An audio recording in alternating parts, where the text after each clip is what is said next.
What's going on, everyone? We're going to start in just a second. I'm having a small upload issue with my internet, so I want to make sure that I get that resolved. And we're going to start in just probably three to 5 minutes. Be back shortly.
Okay, I think we're all set. Just get ready here. Myself big. Yeah, so I was having internet problems. I don't know, sometimes the upload's not so great here, but I usually stream at 10,000 bits per second, and I was only getting like two. So, but that leads to lag on your side, but it says it's good now, so I think we'll begin. So welcome to the stream. As you probably saw in the title, we're doing what I like to call everyday Python programming, which is kind of a type of programming that you can use with Python to accomplish some everyday tasks. The last stream I did on everyday Python programming, we did a couple things out of that book called Automate the Boring Stuff. And today we're not doing anything out of that, but I'm going to write a program today in Python that handles something similar to that. So we'll get to that. We're going to do a quick update, channel update, EMKC update. I have another announcement I wanted to make, and then we'll get into the coding. We'll also do some Q&A. So use this time to, if you have any questions on questions for me, whether it's programming or about myself or background or anything like that, or EMKC or the channel, videos, anything, you can post it in the chat and they will forward it on to me. And I will try to answer all of them here on the stream. So while you're doing that, I'll talk a little bit about the channel, EMKC, and some of the new stuff going on. So as far as the channel is still healthy. I've been busy doing stuff for my dog. So now that I'm all done with that, I'm getting back in the normal routine, which is one video every Sunday, and then stream every other Saturday. The other thing is Paul in the chat, aka P-Dog. Of course, you know him. He's a fellow on the Discord, and he made a kind of a cool little electronics project, and I wanted to show it on here. So let me do that real quick. Oops, ignore that. Stream. Okay. Hey, stop it. So here is the project that he did. It is called the Jelly D, and it's a circuit board that is in the shape of a jellyfish. And they're about this big. Of course, you can't see it because of the green screen, but they're only about, about the size of the end of your thumb. And it's micro USB powered, and you plug it in, and it lights up, and it's kind of cool. I tried to light it up. It's kind of weird on the with the green screen, but you can see it lights up. Of course, it's doing is just messing up the green screen on the camera, but you plug into micro USB, it lights up. It's kind of cool. So I might be giving some of these away. Of course, I'm gonna buy some. I might be giving them away, or they might come for sale, at some point. But I want to show everybody that that's a project that's happening on the server, and certainly look out for that. If you think that's a cool project, or you might be interested in one, send some love in the chat, so P-Dog knows. So as far as EMKC, no changes in EMKC. It's still a good place to do challenges. So if you haven't been on there yet, it's emkc.org, and you can do different coding challenges. You log in with your Discord login, and once you get a certain number of points, it will update your role on the Discord server. That way you can show everybody your skills. So there's currently 4 levels, and there's tons of people on there now. There's, I think last time I checked, close to 800 with close to, I want to say 3,000 or 4,000 challenge solves and tens of thousands of points awarded. So it's extremely useful. People really like it. We're trying to add new challenges, and so we'll try to make that better over time. So let's take some questions, go into that, and then we'll get into the coding. So one question, where do you think Python will be in 5 years? I think it's going to be KO asked that. Thanks for that question. I think Python, of course, Python's not only the fastest growing language, but probably the most popular language on the planet right now in terms of things that it's used for, and that's due to its simplicity, its low barrier to entry for people who want to get good at coding. And then, of course, it has huge applications in machine learning. And let's see, Palm, we stopped the Discord chat. Yep, we have Adafruit in the chat right now. Really cool that they came to the server and talked to me for a little bit. So we're going to be doing something with their equipment pretty soon, either on a video or a stream. And I think that'd be pretty cool. So look out for that. We'll be doing that soon. Shreyas asked, at what point can I consider myself proficient in a language, like for me, Python? So that's kind of subjective to answer, but I think you can consider yourself proficient once you feel comfortable tackling, most problems. So for me, of course, I've been coding now for about 24 years, and I feel like the code writing part is the easiest part. For me now, it's the actual design of how I'm going to do it, picking the best solution, and then picking the right tools. That's the hard part for me now. The code writing is kind of just this automatic thing. So I believe that you can think of yourself as proficient in a language once you have a command of that language to the point where you can tackle any problem that's going to come at you. And it doesn't take that long to get to that point, because syntax is syntax, and solving the actual problem and designing it properly, of course, is the hardest part.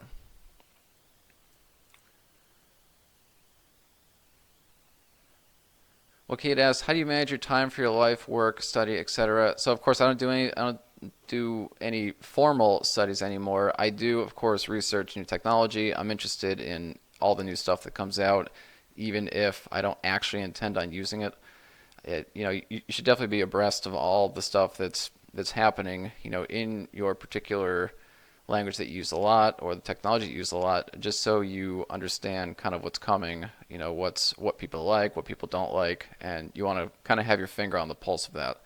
So I do that. As far as my, I probably work too much, but it is important to have a work-life balance. I could certainly balance it back towards the life, part a little bit, but you got to have a good work and life balance. Otherwise, you're going to get burned out, and that's not good, because once you get burned out, not only will you not find it enjoyable anymore, but you'll be wildly unproductive, and it's just a downward spiral. So do yourself a favor and keep a good work-life balance, and that will help you in the long run. Frederick Hemmel asks, do you use Python 2.7 still? I use Python 2 if I just want to write something quick and I know it's on the system and I know how to use it, and that's it. So like dumb one-off codes, I might just write in Python 2. But if I'm starting a brand new project, or I need the latest and greatest features, and I'm writing anything that's non-trivial or stuff that other people will use, I for sure always use Python 3, because while Python 2 is not dead, and it's going to be around for a while, because there's a lot of software in Python 2, and it's not a simple process to just say, okay, well, I'm going to just convert my 2 to 3. Companies are not in a rush to convert their massive Python 2 code bases into Python 3. So it's reasonable to believe that Python 2, even though you shouldn't choose it for new projects, it's reasonable to believe that it's going to be around for a while in some capacity. So do I use it? Yes, but only when I don't really care about that particular code. Like one-off code, I'll do. But all the streams and all the new videos I make, they're all going to be in Python 3, just to reinforce that Python 3 is, of course, going to be the way forward.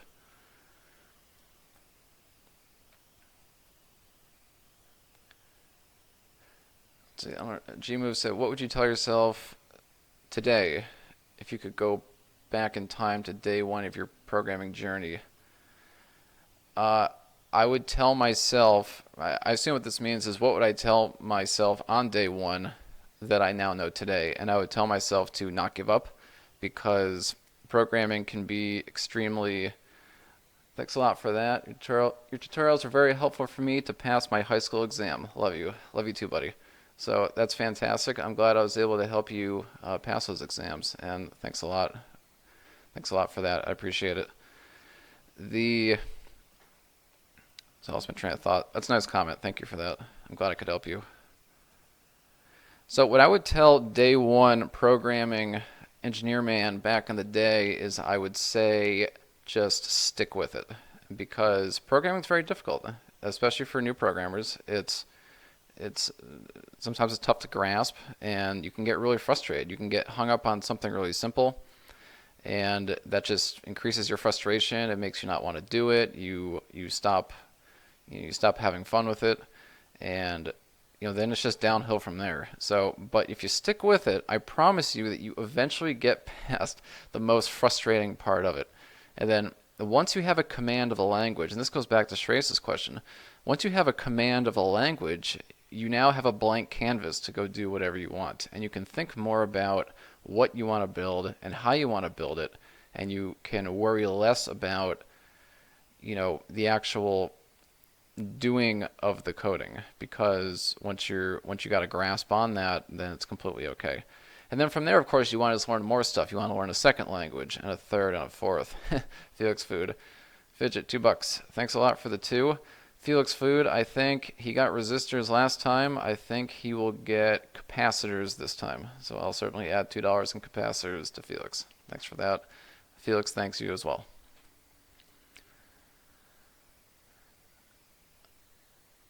Or some projects that aren't really useful but are just fun.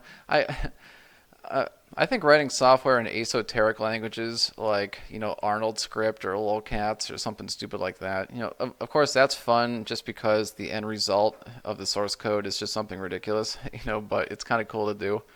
And of course that's totally not useful because no professional engineer doing a professional project is going to ever use some esoteric language like that, but certainly it's fun to do anyways. Miko asks, how did you start coding? How long until you learned basics? So I started when I was 9. The first language I used was QBasic, and then shortly after that I started getting into desktop programming back on Windows 3.1 with Visual Basic 3. So that was my starting point. And I didn't really know what was going on. Of course, I'm only I'm not even a teenager yet. I'm just 9. So I'm just sort of working through it and just figuring it out. Asking a lot of questions, but I knew that was my interest, and I knew that's what I was going to want to do. So I continued to do that, and then over time, of course, it took me 2 decades, to get to this point. But it was, it was fun doing that. I kind of did things the hard way. I did go to college, but I didn't go to college for computer systems engineering. When I went to college in my mid-20s, I was already an accomplished, software engineer, and then I went to college for electrical engineering. So, most of the programming stuff I did on my own.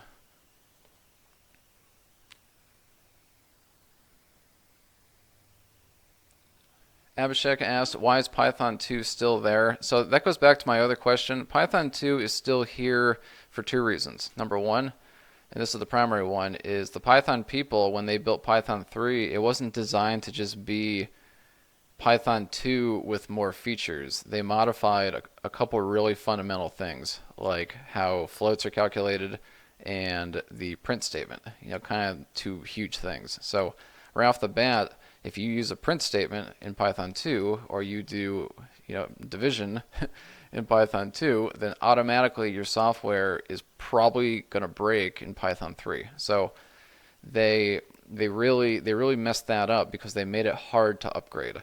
So the second reason is Python 2 is everywhere.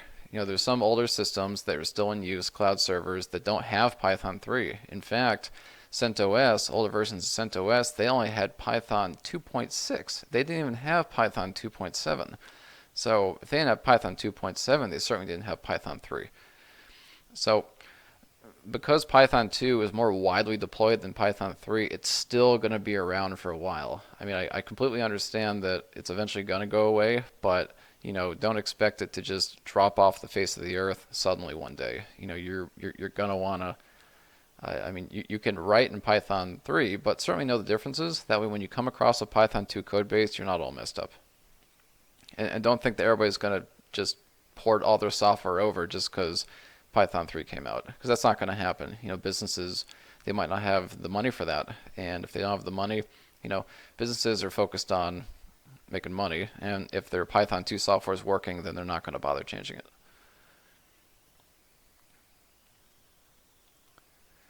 Would you be making beginner tutorials for natural language processing? Maybe in the future, but there's no current plans for that at the moment.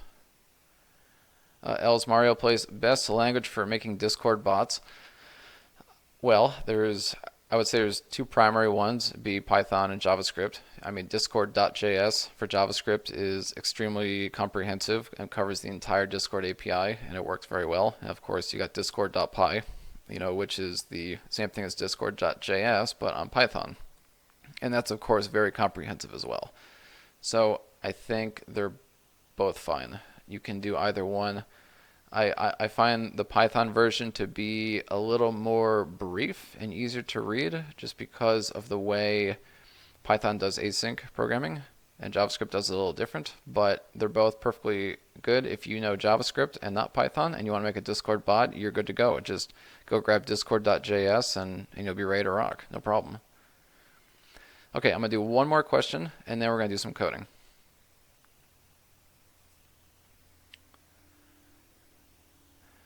Okay, thoughts on learning Scala, whatever it is. So I don't see that. I don't see that too often. I think it's cool to at least check it out. I'm always a proponent of checking technology out. I don't know of. I'm sure there are some big pieces of software that are written in Scala, but I don't know that I would describe that as a mainstream language. I kind of break languages up into three categories. You have the popular mainstream ones. That's of course like your Python, your JavaScript, Java, C, C++. And then you have, less than mainstream ones, and I believe like Scala would fall into that, along with Groovy and some of those other languages. And then you kind of have obscure languages that nobody really uses, or languages that are just very domain specific for a specific problem, and they're neither mainstream or less than mainstream. So Scala, I think, falls kind of in the middle. I've seen applications written in it, but I don't know of any big ones. Certainly, if you know of a large-scale project that's written in Scala, post it in the comments. I'd be interested in knowing, which one does that. But to answer your question directly, you should certainly check it out. It's an interesting language. Okay, let's do some coding. So what we're coding up today, everyday Python programming, what we're coding up today is a stock ticker. Something simple. Except we're not going to do traditional stocks, we're going to do cryptocurrency coins.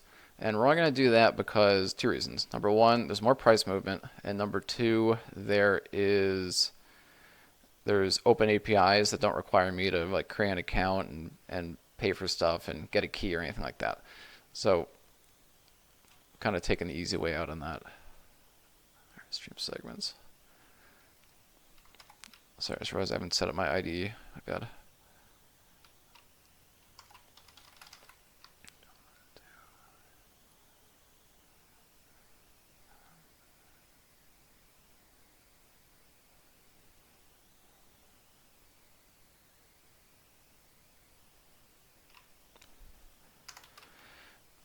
Okay, so if you don't know what a stock ticker is, it's nothing more than a program where you specify, if you're trading stocks. Hold on, I'm still too big here. A second. There we go. So if you trade stocks like Apple or Google or something like that, what a stock ticker is it's a thing where you can put symbols in there and then they'll give you the price. So you can say like I want to track, Apple, I want to track Google, I want to track Microsoft, I want to track Amazon, and then it'll give you all the prices. It'll say like Microsoft is at, whatever they are, and then it'll give you a percentage up and down for a given trading period. For traditional stocks, that's I think once a day. And for cryptocurrency, of course, cryptocurrency trades 24/7, so it'll be for whatever given time period is chosen. Actually, that's true of other stocks as well. It's all about the time period. If you have it set for a day, it'll be for a day, but you can check it, of course, across a month, 3 months, or whatever. So we are going to do this, we have to reach out to an API. And we've talked about APIs before on this channel, both in streams and on videos. But an API is nothing more application programming interface, and it's a web service in the cloud that you can access to pull some particular data or pull some particular task. So in our case today, we're going to be using the BitTrex or Bittrex API to pull pricing data. And the reason I chose a ticker to do is because this can be applied to a lot of different things. It can be applied to any kind of stocks, it can be applied to binary options, it could be applied to cryptocurrency. So it's not, I just did this just for the ease of writing the software. So now we gotta actually design our software. And I thought, I thought in my head, how do I want this ticker to work? So I kind of thought of the end state first, before I thought of what I actually wanted to, have it end up as. And I said, well, I know that I want to run a program, and I know that I want to specify arguments for that program that will relate to the symbols I want to track. So I'd be able to say like, Python ticker.py, and then say, eth and LTC and dog, for instance. And then it would just track those particular symbols. So I decided that that's where I would start. So I need to get access to the argv, which is the arguments that come from the command line. And to get access to that, I need to import sys. And then I could just check, sys.argv. I could just run it real quick. Python 3 ticker, eth, LTC, and dug. Like that'll be our setup. I want to run that and have it do something correctly. So I can see here that ticker.py. Oh, and just one note, like this, as I'm coding, it's designed for people to kind of follow along watching, but I'm not going to go so slow where people can write this, just because I gotta kind of get through it quick, just to make sure I have time. So I can see ticker.py, that's the name of the program, and that's a 0 index 1, so I know I need access to the the first, second, and third element there. So I need to first write a check, that says I need to check the length of argv and just make sure that it is not less than 2. If it is less than 2, then that means I only have 1, and that's going to be the name of the program, and I have to give an error. So I can say, please supply some symbols or some coins to track. So I have that, and I can just quit. And I can again put my debugging thing down here just to see if it actually gets there. So I can run my code again here.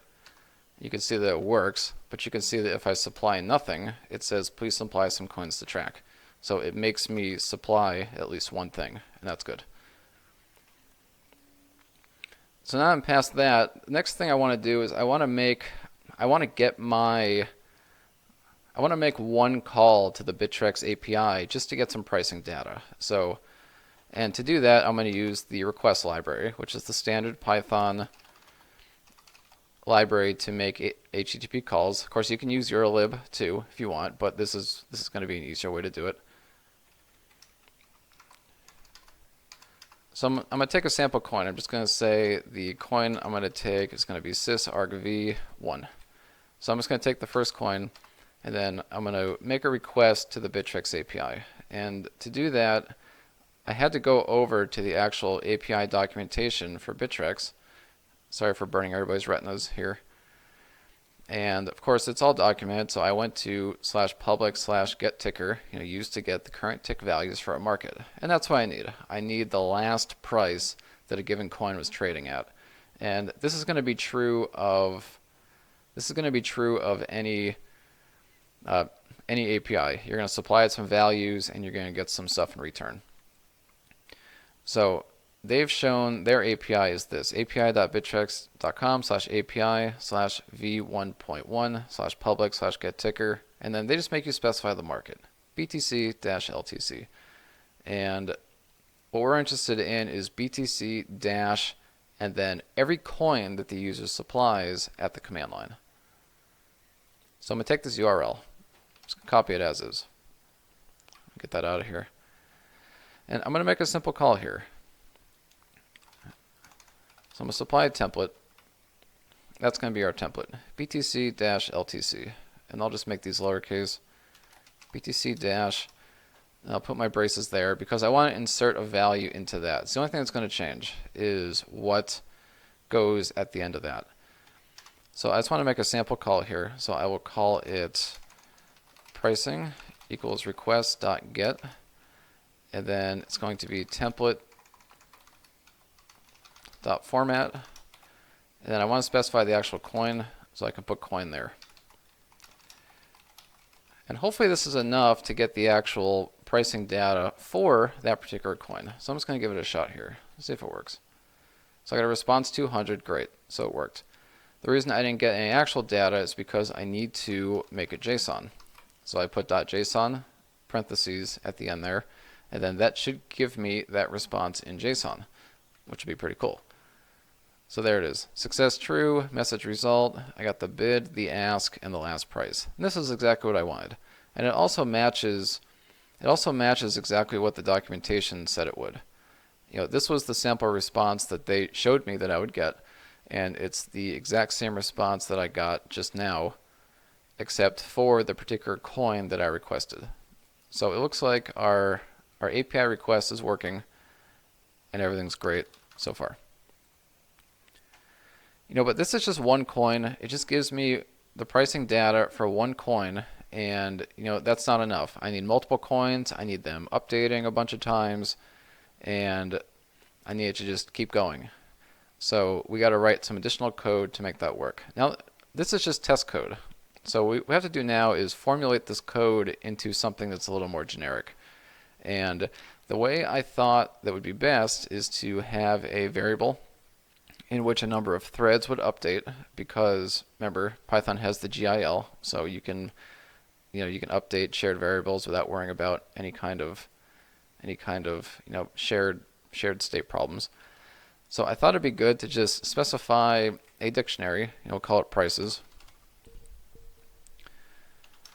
And in that dictionary would just hold the name of the coin and then another dictionary containing certain data. So I thought it would be like, price, and then maybe like a delta, for the change in price. That way we could track percentage change over a given time. But to simplify it, we'll just do prices. And this will be a dictionary of coins to prices. So now we need some sort of, and we're going to do threading here for this. And the reason we're going to do threading is we're going to start a new thread for every coin that we're going to track. And when we do threading, we have to specify a starting point for a given thread. And I thought the best way to do this would be to specify the starting point of a function which just updates a price every, say, 3 seconds. And I figured that'd be easy enough. So we're going to specify a new function here. We'll call it like update price. And then it'll take one argument, and it'll be the coin. And then in here, it'll just update the price. So we have our coin here. We don't need this. We don't need that piece of code anymore. And we can just reuse that. We know of our template, and then we know we have our coin, and then that'll be the pricing data. Then all we're really going to do here is we're going to say prices coin equals pricing, and then we're going to look at their response example. It's going to be result and then the last. And this result and then the last is going to be the coming from the response from Bittrex. So at this point, I should end up with a price for the coin in that dictionary called prices. And we can kind of test this by just doing update price and then specifying just, dog eth LTC. And remember, this is synchronous. We're going to get into threading in a second. So all we're trying to do is just update that dictionary with the prices and then just print it out just to make sure that we have something working here. So let's check it out, see if it's working. So we have eth, good. We got LTC, good. And then we have Doug, which is in exponent notation. So we'll handle that in a second. That'll require some additional processing. So everything's good now. Able to call this function as much as we want. But again, this is synchronous. This is synchronous and slow because we can make multiple network connections in parallel. We don't have to request one, wait for it to finish, request a second one. So this is where kind of threading comes into play. So let's get rid of this. We have our function to update the price. And then now we want to actually start the threads to start updating everything. So that's pretty easy. The first thing we have to do is we have to load every symbol into the prices dictionary, but we have to load it as 0. And that will give us a starting point on where we can loop over every price and update every price. So this is where right after the check to make sure there's enough coins to track, we're going to loop over for coin insys.argv, and then we're going to take the first element to the end. And all we're going to do here is we're going to do prices coin equals 0.00. And that's that, simple. So that will establish basically every coin that I supply into the prices dictionary and allow us to loop over it. And we can check it just by printing out prices. So let's check it again. You can see it's eth 0, LTC 0, Doug 0. And then if we supply additional coins, ASDF is not a real coin, but after you supply, every coin you supply at the command line will end up in this dictionary at 0, 0. So everything's working so far. It's great. So all we're going to do is we're going to start a thread, one for eth, one for LTC, and one for Doug, that will update these prices on an ongoing basis. So let's make that the next thing we do. So what we got to do now is we got to first loop over everything in the prices dictionary. We can do that by doing for coin price in prices.items.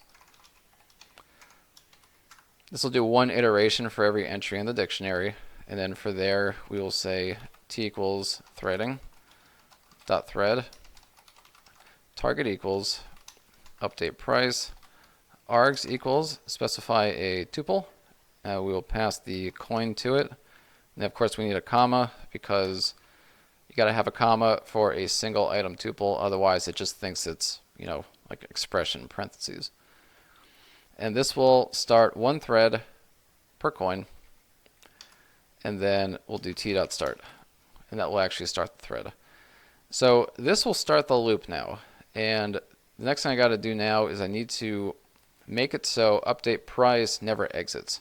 Because right now it's going to start a thread to update a price, but then as soon as it's done updating the price, it's going to just immediately exit, so it's only going to do it once. We want to have this thing continuously updating for forever until the program exits. So the next thing we need to add is we need to add an infinite loop on this block of code, right? So while true, and that will make that loop indefinitely. And the last thing that we need for this is we need some sort of delay. Of course, if we just do an infinite loop, it's going to call that API as quick as possible. It could be, thousands of requests a minute. So we're going to want to put a sensible delay, call it like 3 seconds. So to do that, we need to import time. And then right after here, we can sleep for 3 seconds. So let's test this. And we're going to test it by outputting. Yeah, let's test this. So the next thing we need is another infinite loop at the end of the code that will continuously output the current price. And of course, this is easy. All we're going to do is just print prices. And then we're going to just sleep for a little bit. So time.sleep, we can do like 0.5. We can do the sleep a lot lower for the actual price output because we're not actually making a network call for that. We're just updating the price as the network calls come in. And then the other thing we need to do is just clear the screen. Well, not for our test. Nope, threading not defined. Sorry, got to do import threading.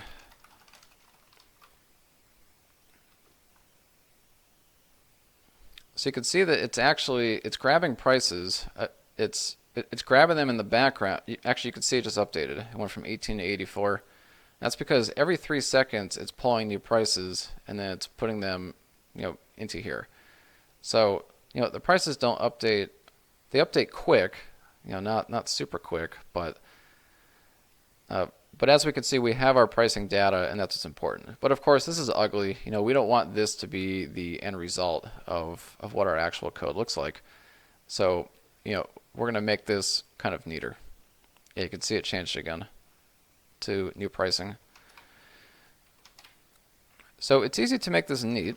We just need to output it a little better. Rather than just printing out that dictionary and just calling that, the end of it, it's, we can actually go price by price and format it properly. So instead of just printing prices, we'll do for price in prices, or rather for coin and price in prices.items. So this will give us access to the coin and the price, and then we can, format it properly. So what we'll do is we'll do print, and then we'll do like the coin, and then an arrow, and then we'll do the actual BTC price for that. So we'll do coin price.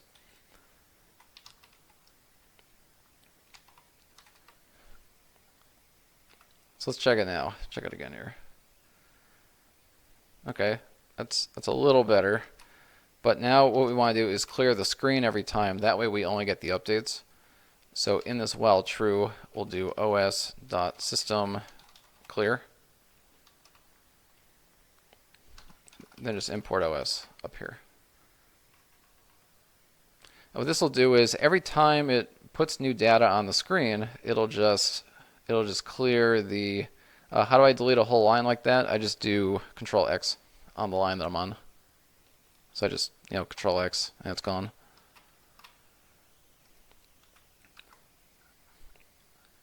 So now it's getting really cool. We have our coin and we have our price, and then it's just gonna stay like that. Every time it updates, it'll show the new data.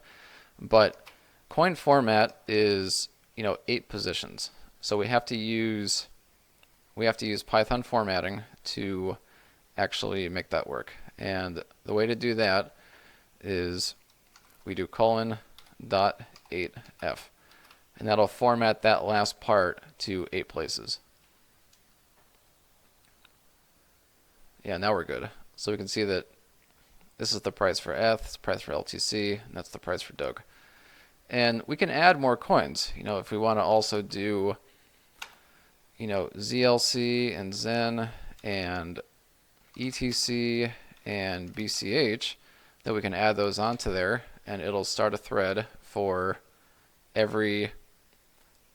Oh, I don't know why I did ZLC. I meant ZCL. So there we go.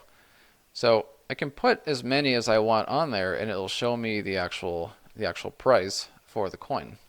Pretty cool, right? And you could do this with normal stocks. And the reason I did an example like this where I do a thread for everything is because you can also use this to track anything. Like imagine you're looking for a particular TV.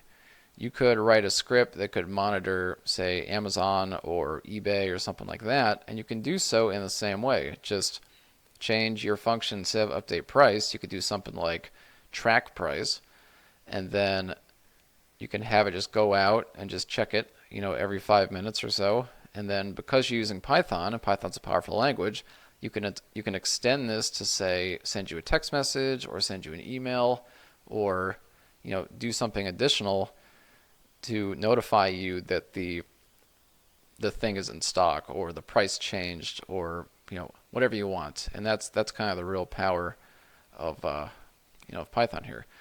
So small thing that we can change, you can see that because Doug is 4 letters and the rest are 3, these are kind of uneven.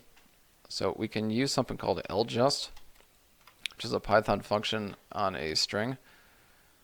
And we can do coin.ljust and specify like a 5, and that'll write pad it with some white space. That way it's all lined up. So I think the last thing we're going to do here is, these prices are in BTC, so I thought it'd also be fun to just get the BTC price in USD and then show how much each of these are in USD. So we're going to do that. And one way we can do that is, we don't want people to have to specify BTC. So all we're going to do here is just take the prices dictionary and just throw BTC in there as kind of, one that's always in the prices, and then that'll get us BTC as well. But we have to make a couple modifications here. Like when it's BTC, this needs to be USD. So this is going to become a variable as well. And the way we're going to sort this out is we got to determine what the first coin is going to be. So we'll do like first coin. And then we'll do something like, USD if coin equals BTC, else BTC. And that'll give us that first coin. So we have first coin, and I guess this is technically second coin, but, it's fine. And then this should all be the same. So let's just run this, and hopefully it gives us the BTC price. Yeah, so we got our BTC price here, $4,069. It's going to be USD. Of course, this is different than all these, which is actual BTC price. So to get the USD value of each of these coins, all we got to do is multiply the BTC price times the actual coin price. And that's easy. Just come back down here. So we'll put that in parentheses, and we'll put a $sign. I'll put another format identifier, and in this case we want it to 2 decimal places, so we'll do colon.2f. And then that's going to be the price times the BTC price. And I think that's all it needs to be. Let me put this on I'll make this a little smaller.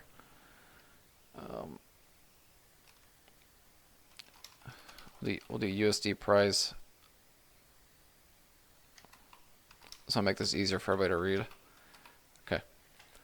I think this is what I want. Let's check it, see if it works. If it doesn't work, we'll debug it. We'll make it work. Cool. There it is. So these all work. Now it's showing that ETH is $141.21 and so on. Of course, this is saying that it's $16 million, but that's because it's multiplying basically itself by itself. That's not accurate. So the only thing we'd have to do now is just put a check that says, if the coin is BTC, then show something different. So that's fairly easy. For the sake of time, we'll just copy that, and then we'll say if coin equals BTC, then do it one way. Otherwise, do it another way. So for the BTC way, we'll just remove the BTC price and just do the 2 decimal place price, USD price, and that should be good enough for that. So let's check it out and see if we're good to go. And I think we're just about at the end. And we'll do a full review of everything we did here, just so everybody understands. Okay, still messed up. Okay, so it wouldn't be the USD price, it would just simply be the price. I think now we're good. Yeah, there it is. Okay, so this is the actual program that I think I wanted to create. This gives us the BTC price, and it gives us all the coin prices along with the USD price, for that. And you can increase the frequency by which it updates just by lowering this sleep value here. This will request a price update every 3 seconds, and you can tailor that to your particular use case. If that's too slow, then lower it to a 2 or a 1. The only thing you got to look out for is, remember, you are requesting data from a web service, and because you're making requests to a web service, they are going to have limits. They're not going to let you hit their API hundreds of times per second, for instance. So you'd have to check to see what their limits are, and then stretch out your requests to be under those limits, and then everything will be fine. And if you wanted to do this with stocks, it'd be the exact same thing. Of course, you probably wouldn't need this because stocks are going to be in USD already, or if you're not in America, they'll be in whatever your target currency is, and you can adapt it to work in that way.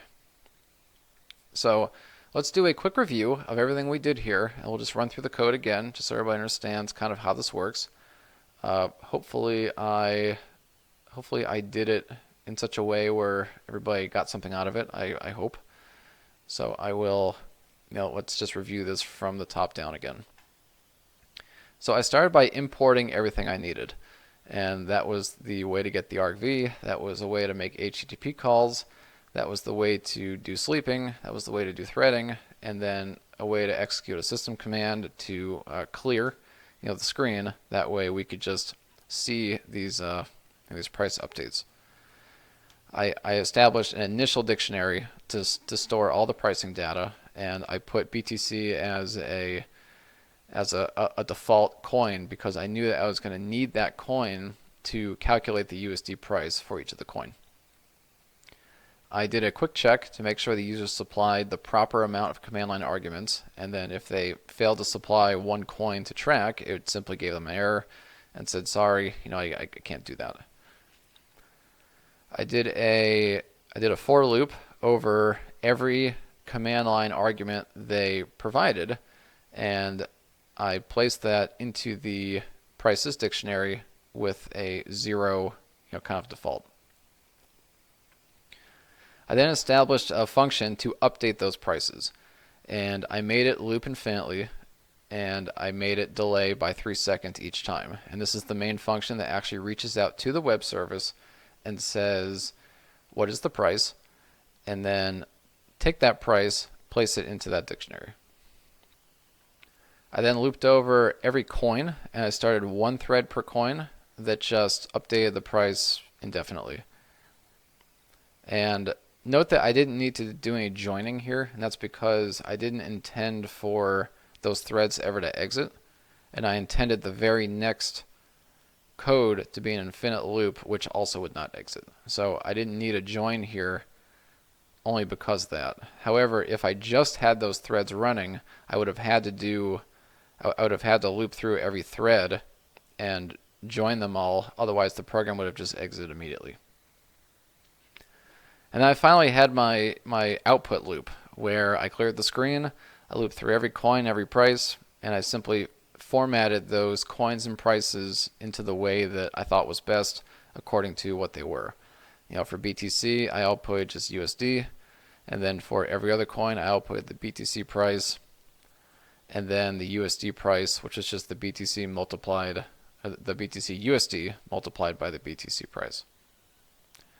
And then I slept 0.5 seconds just to have it update quick, because in the beginning it's going to be like 5 HTTP calls, 3-second delay. 5 HTTP calls, 3-second delay. But over time, they're going to start to get staggered. That's going to be one API call, 0.1 second delay, another API call, and then they're eventually going to be totally, staggered out because the APIs are not always going to respond in the exact same amount of time.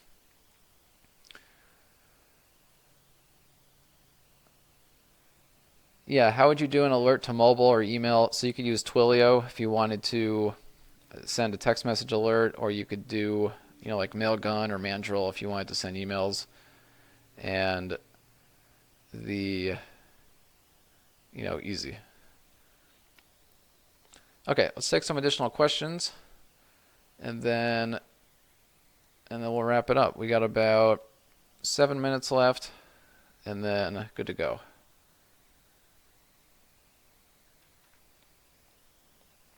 So let me see where I left off here.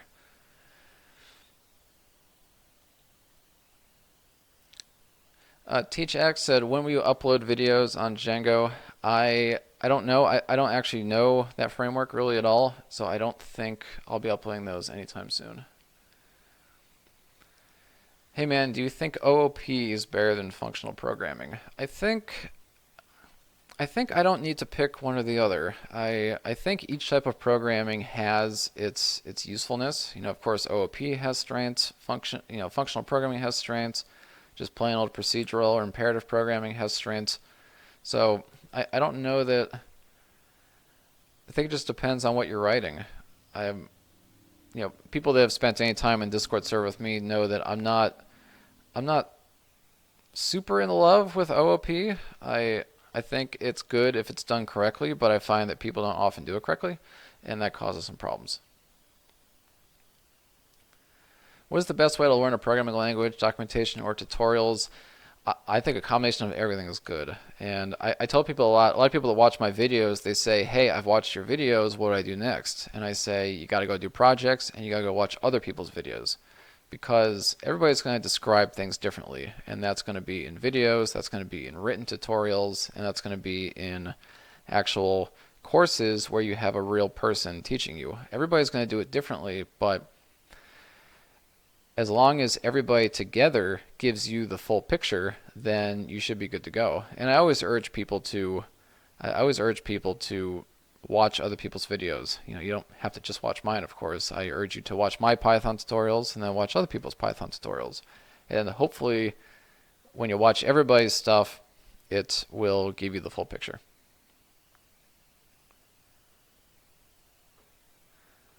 Can someone that's new to Python learn about all these imports that they have available? Yes.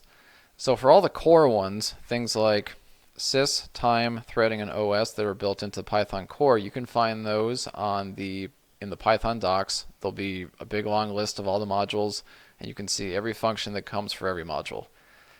For community supported modules such as requests, such as pandas and NumPy, things like that, you have to look at that actual package in the Python repo. I think it's PyPy, something like that, or I'm sorry, pip.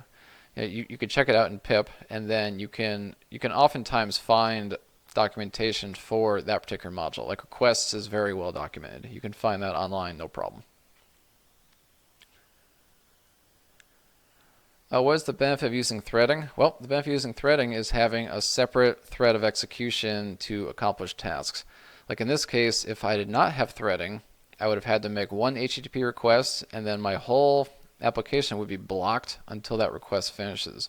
By using threading, I'm able to do a number of things. I'm going to call it concurrently, because Python has a global interpreter lock, which means as long as you're using threading, you're not really getting parallel processing. To get parallel processing in Python, you have to use the multiprocessing module, so it is possible, but I didn't do it here because I wanted the shared memory state for this particular program. So this is a perfect example of a great use of threads, as far as I'm concerned. Do you prefer Atom to VS Code? I do. This is Atom. I use it. I'm not going to say Atom's better than VS Code. I'm not going to say VS Code's better than Atom. What I will say is that I know Atom very, very well, and it works for me. But if you've been using VS Code your whole life, I wouldn't jump ship and go to Atom. And likewise, if you've been using Atom your whole life, I wouldn't jump ship and go to VS Code. There's there's a lot of value in having a command of your editor and being able to do things really fast. And so that's why I like it. And I've been using Atom since before VS Code existed. Prior to this, I used JetBrains software, but I didn't want to pay them any more money. So I wanted to move to some open source solution. Shreya said, do you know people watch your videos because of your sexy voice and not the code? I didn't know that. However, I do know it now. That's hopefully hopefully it's also the code. That was a joke, of course, and I know the question was a joke as well. I understand the point of calling other libraries, but why import the syslib? Well, I mean, I needed the sys import to access argv in that case, because argv is a property of the sys library. So I don't know of a way to get it besides that. Okay, I'm at the end of the questions, and that is that low-level C speed compiled ahead of time, which that doesn't have a typing system and that does not compile ahead of time, you're going to be trading off some speed for ease of use. That said, we have very powerful machines these days. Machines are 500, if not 1,000 times more powerful than they used to be. And, is it that big a deal that Python's a little bit slower than C? Yeah. People seem to think that's okay because Python's wildly popular. If the top thing on people's mind was, I want to only use the fastest language because I have an unlimited budget and I don't care what it costs, then everybody would just use C. So there's a reason that people are using these other languages.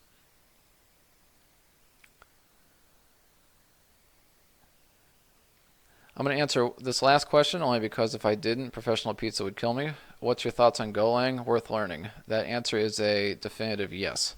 Golang has a very cool value prop. It kind of writes like a high-level language, but you get, it's ahead of time compiled and you get a binary at the end. And that's kind of a cool thing. So, Google's putting the full weight of Google behind Golang, and I think it's worth checking out. Okay, everybody's asking about Chase, so let's see if I can show him here. So there he is. There's Chase on stream live.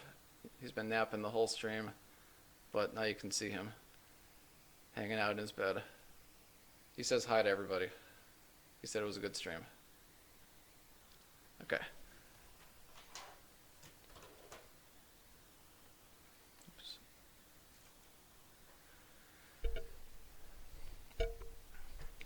Okay, so we're just gonna wrap up here.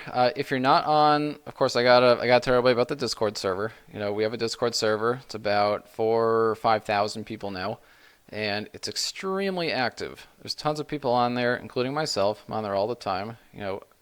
Engineer Man Discord server has the greatest staff on earth, and in my opinion, the best curated programming server that exists on this planet. So there's a link in the chat. You should definitely check it out there. I'm also always online there, so you can feel free to shoot me a message. Of course, if you just have a question about Python or JavaScript or something like that, put it in the appropriate channel. But if you want to come say hi to me, shoot me a DM. I'd be happy to respond. I don't block people from sending me a message. I just hope that people just understand that I'm busy and that I do the best I can to reply to people when I can. So check out the Discord server, though. It's very cool. You have a good time there. And check out EMKC. If you're interested in coding challenges and you want to actually put your skills to the test on 10 different types of languages, you should go to emkc.org, and somebody will put a link to that in the chat. Make sure you log in with your Discord login and make sure you're on the Engineer Man Discord server, because as you gain points and complete challenges, those will translate into better roles on the Discord server, and you can show off your skills there. But come check it out. If you don't like it, you can leave. But it's I think you'll be happy with it. Other than that, watch out for the video tomorrow. I don't know exactly what it'll be. I know I'm going to be bringing back video voting. People who are longtime members of the Engineer Man community know that a while back I used to ask people what they wanted for Sunday's video, and I think I'm going to go back to that, at least for every other video, to kind of get some input.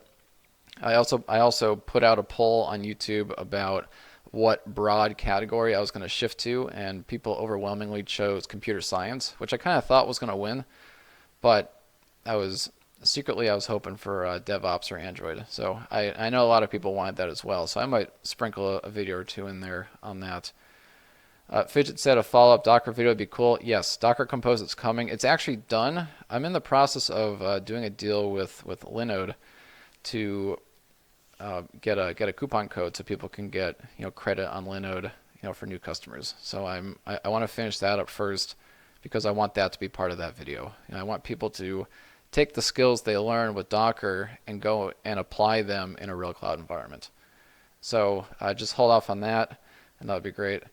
Retinite, very very good close friend of mine, is in the chat. Great stream, really enjoyed it. I would have preferred more talk about trains, but I get the channel now. Hope all is well. Everything's great, buddy. Hope you're doing well too. So thanks to all the regulars who keep coming to the stream. I'm constantly seeing the same names in the chat, and that's fantastic because everybody keeps coming, to check out what's going on here every couple of weeks. So thanks for that. Thanks to the people who donated today. Really appreciate it. And I'll see you around on the Discord server. Have a fantastic rest of your weekend. Look out for the video tomorrow, and I will catch you later. Take care, everyone.